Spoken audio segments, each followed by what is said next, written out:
Bismillahirrahmanirrahim. Assalamualaikum warahmatullahi wabarakatuh. Para pemirsa TV Arimatia Pusat Yogyakarta, pada kesempatan kali ini kenalkan saya Marco Sutrisno. Pada kesempatan kali ini untuk menyongsong bulan suci Ramadan, kami ingin mengambil sebuah tema kajian, yaitu puasa, siam, saum atau poso dalam bahasa Jawanya. Pada kesempatan kali ini kami ambil di dalam surat Al-Baqarah ayat 183.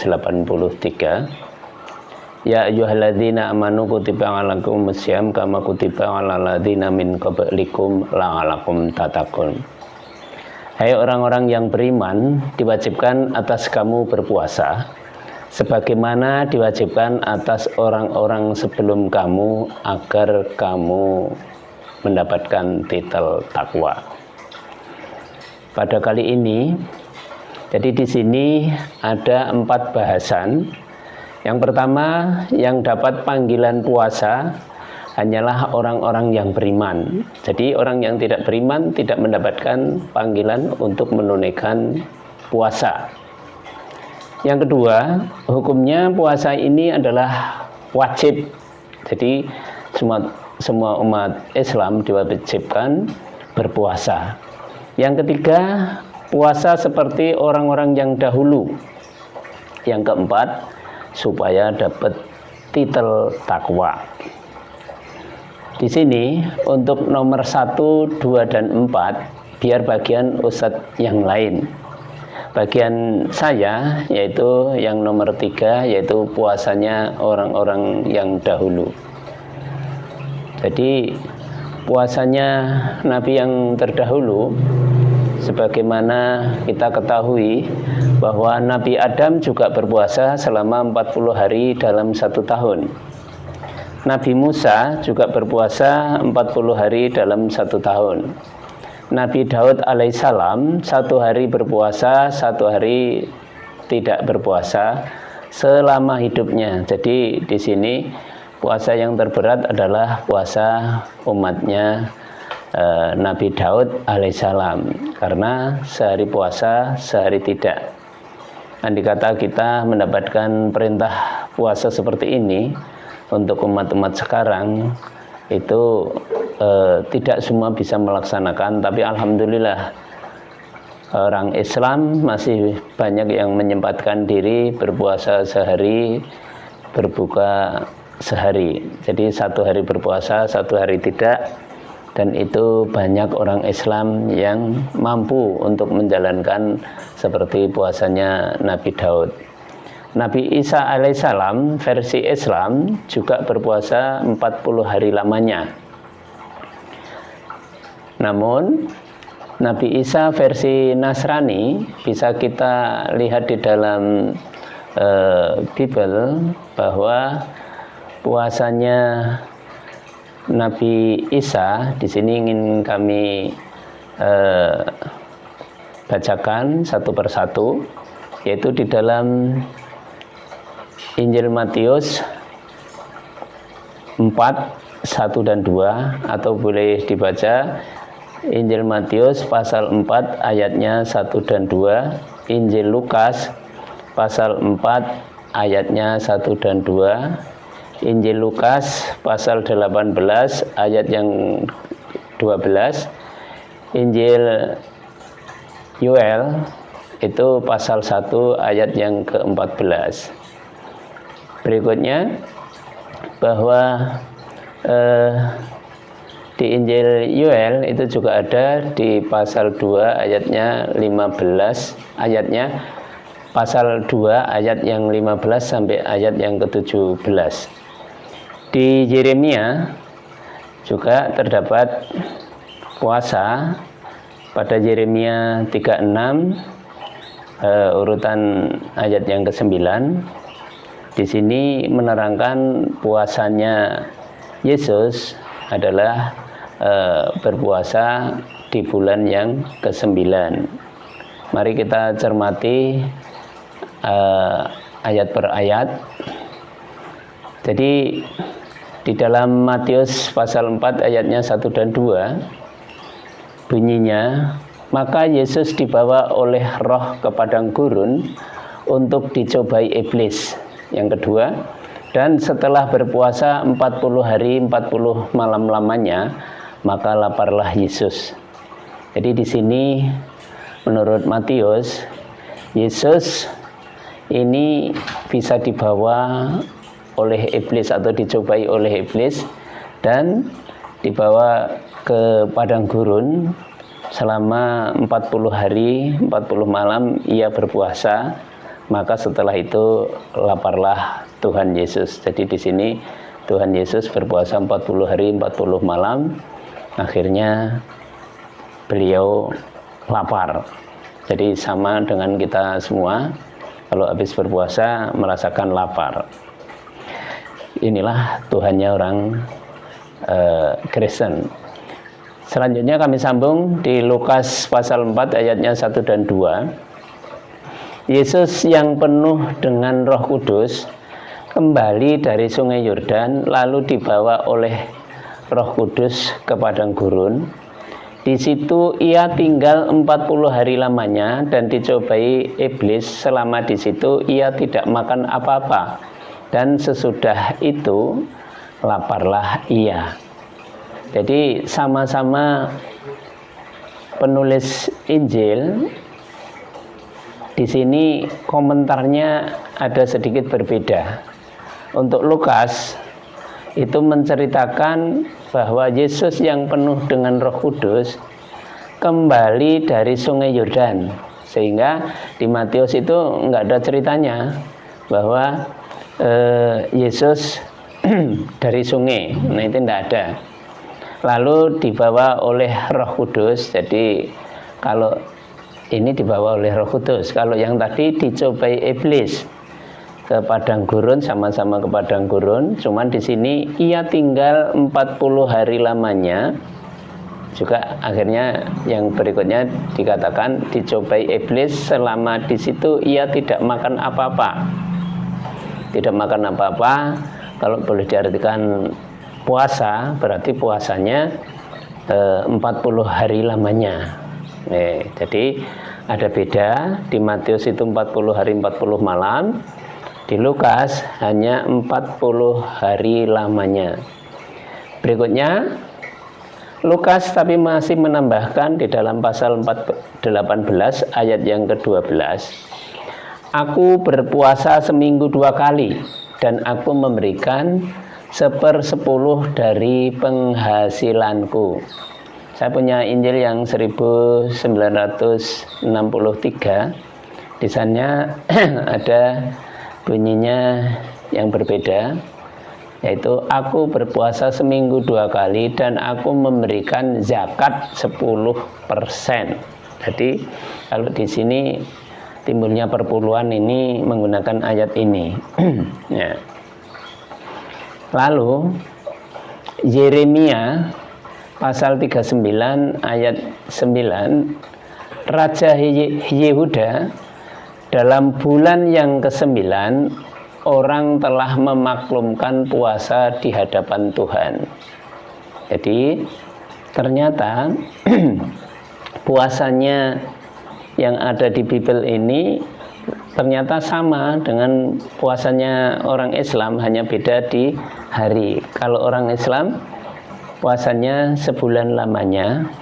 Kalau di sini ada yang 40 hari 40 malam, ada yang 40 hari, tapi untuk Lukas menambahkan seminggu berpuasa 2 kali. Kalau di Islam tambah puasa sunnah Senin dan Kamis, sehingga ini mirip-mirip. Ya. Langsung diawali dalam bulan yang ke-9.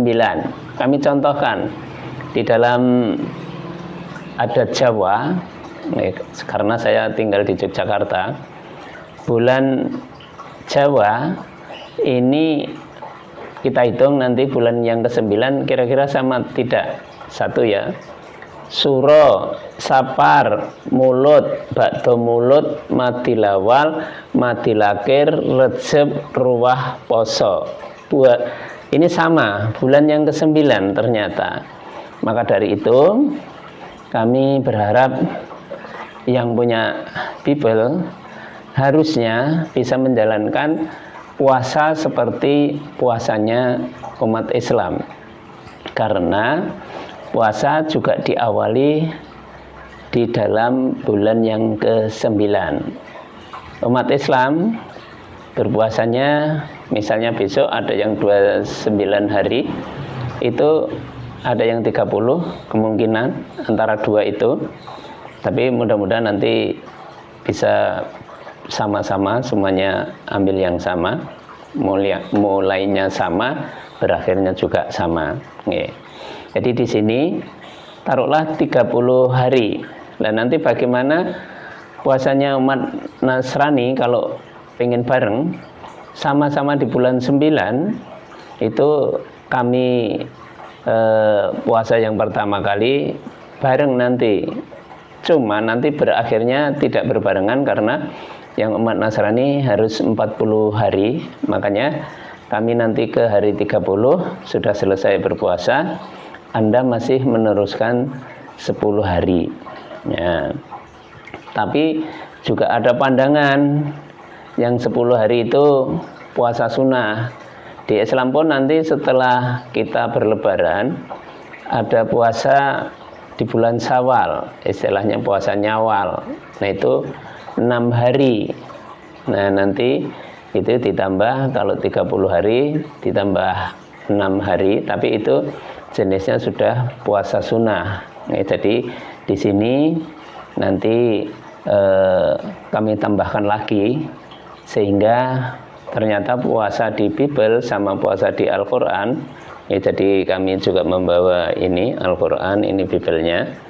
Ini nanti saya tetap by data ya. Jadi kami kompliti di Injil Yoel atau Yoel pasal 2 ayat 15 sampai dengan 17. Tiupkanlah sangkakala di Sion, di negeri Sion. Adakanlah puasa yang kudus, maklumkanlah perkumpulan raya. Kumpulkanlah bangsa ini, kuduskanlah jemaah, himpunkanlah orang-orang tua, kumpulkanlah anak-anak, bahkan anak-anak yang menyusu.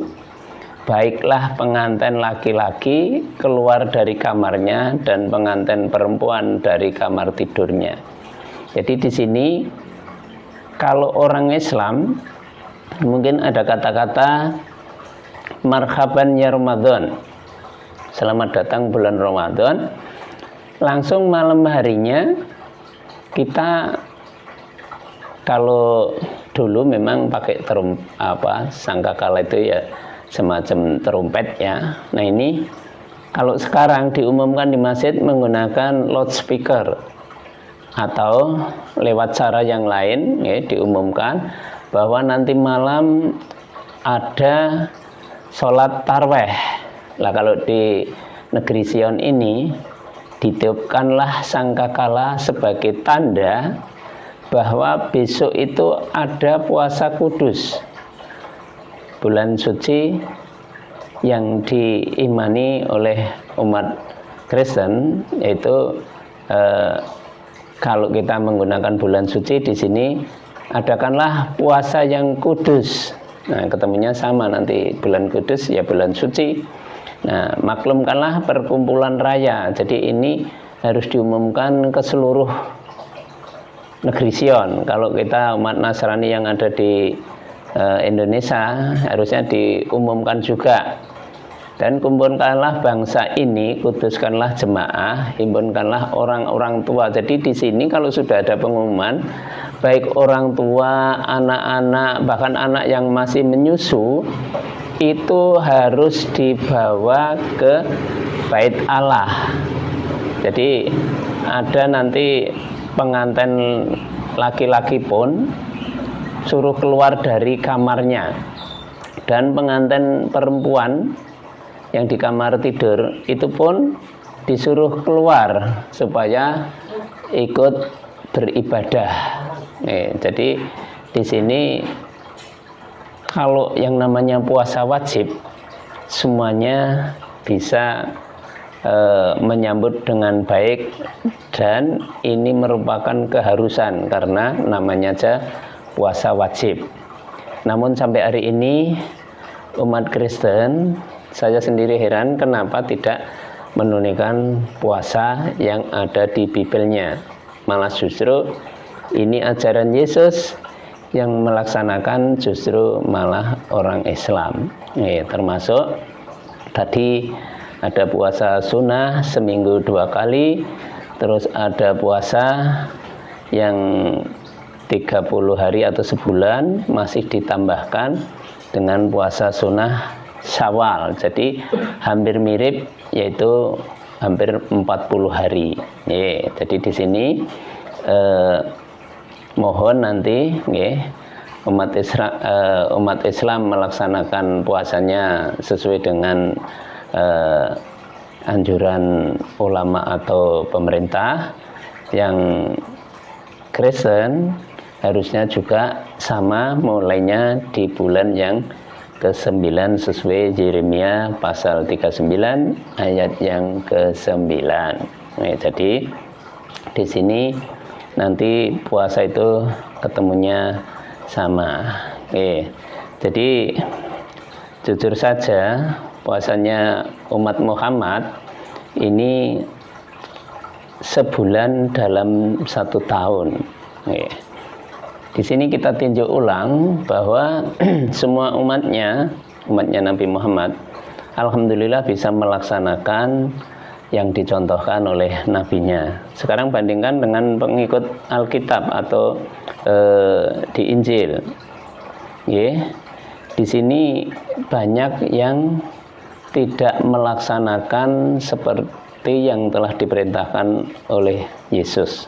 Jadi puasa yang sering dilakukan oleh umat Kristen yaitu puasa Prapaskah. Nah, di sini puasa Prapaskah itu biasanya dilakukan, ada yang melaksanakan puasa pantang. Jadi makanan yang disukai itu sementara dipantang dulu, juga mengurangi jumlahnya.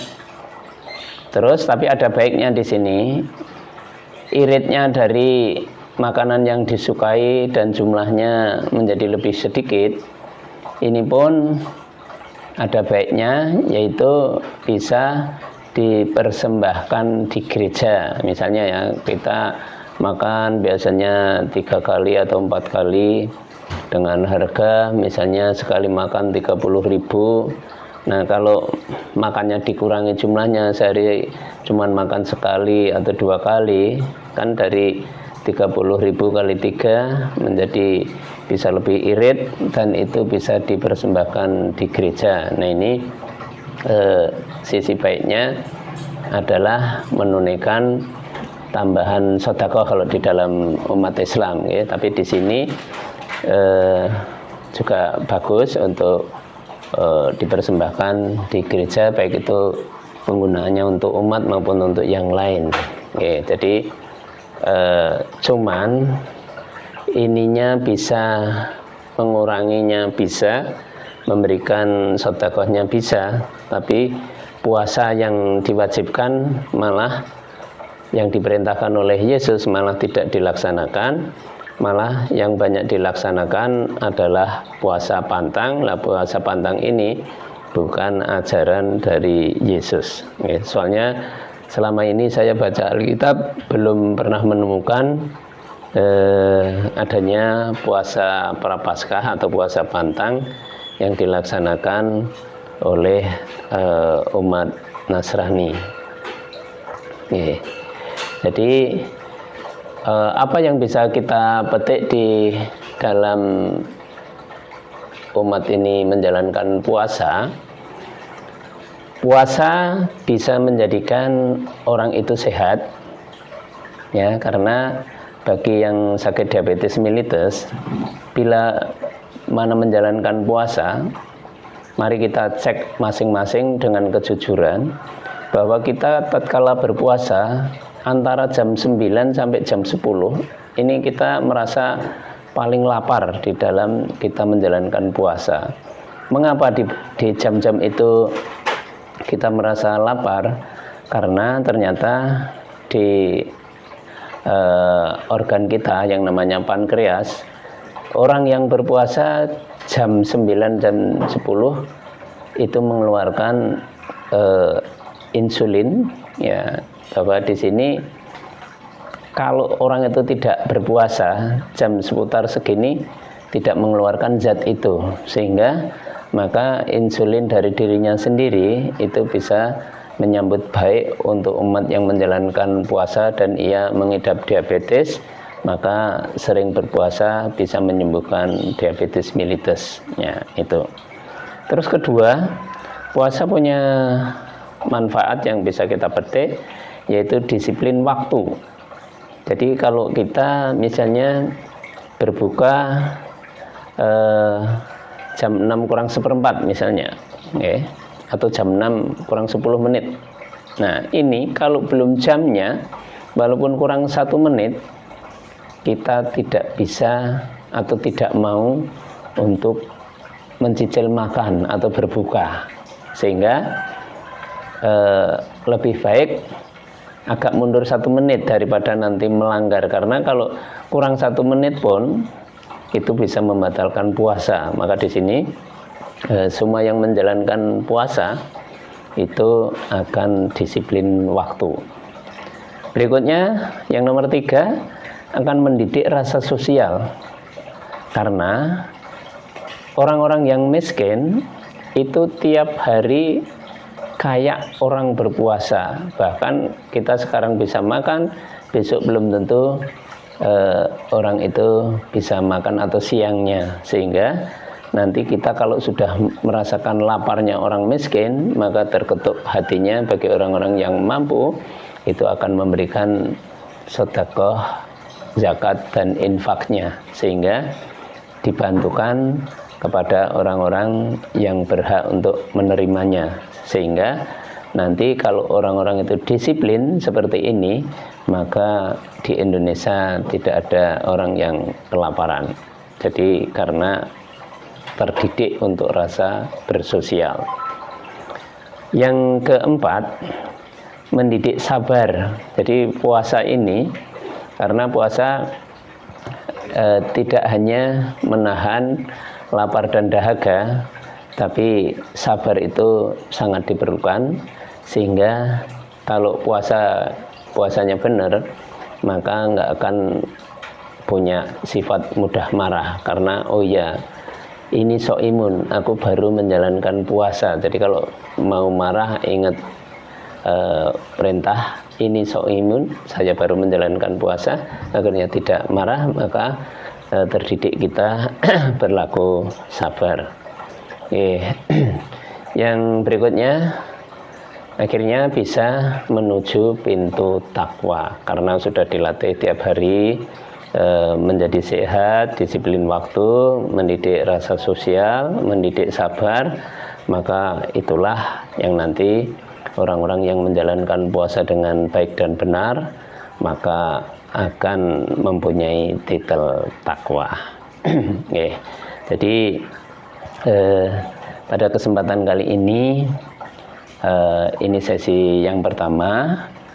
Saya rasa ini dulu, barangkali nanti para pemirsa ada yang memberikan kritik dan saran buat televisi Arimatea. Kami mohon saran dan kritik, dan kami untuk dakwah juga kami pun membutuhkan biaya untuk dakwah. Maka rekan-rekan yang kecukupan rezeki, mohon dipersiapkan untuk bulan Ramadan sebaik-baik manusia, bila mana juga bisa untuk membantu rekannya selama di bulan Ramadan. Jadi di sini mari, karena pahala dilipat gandakan untuk bulan Ramadan. Arimatea juga perlu dakwah ke daerah-daerah, juga perlu ada baru membangun masjid, maka kami membuka diri untuk Anda bisa menyisihkan sebagian rezekinya ke nomor yang tertera di bawah ini. Terima kasih, banyak salah mohon dimaafkan. Kami akhiri, wassalamualaikum warahmatullahi wabarakatuh. Sampai jumpa.